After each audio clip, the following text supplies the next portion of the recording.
আসসালামু আলাইকুম প্রিয় দর্শক। মাধবপুরে বিএনপি নেতার চাঁদাবাজির বিরুদ্ধে ইসলামী বক্তার ফেসবুক লাইভ ভাইরাল। হবিগঞ্জের মাধবপুর উপজেলায় শাহজাহানপুর ইউনিয়ন পরিষদের চেয়ারম্যান ও বিএনপি নেতা পারভেজ হোসেন চৌধুরীর বিরুদ্ধে চাঁদাবাজির অভিযোগ তুলে ইসলামী বক্তা সোহাইব আহমেদ আশরাফির ফেসবুক লাইভ ভিডিও ভাইরাল হয়েছে।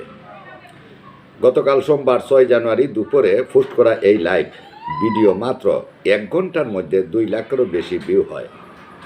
ফেসবুক লাইভে সোহাইব আহমেদ অভিযোগ করেন, তার মাদ্রাসার নির্মাণ কাজের জন্য মাটি পরিবহনের সময় ইউপি চেয়ারম্যান পারভেজ চৌধুরী ও তার লোকজন চাঁদা দাবি করে। চাঁদা না দেওয়ায় তারা গাড়ি আটকে রাখে।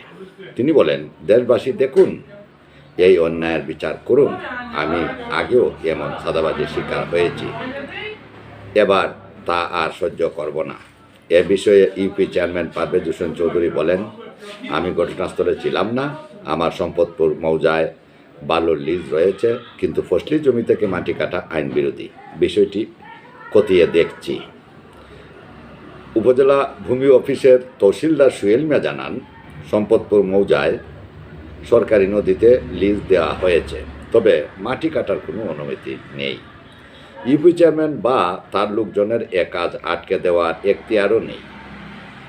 সোহাইব আহমেদ বলেন, আমি উপজেলা নির্বাহী অফিসারের ইওনোর কাছে অভিযোগ করেছি। অন্যায়ের বিরুদ্ধে প্রতিবাদ করতে আমি ভয় পাই না।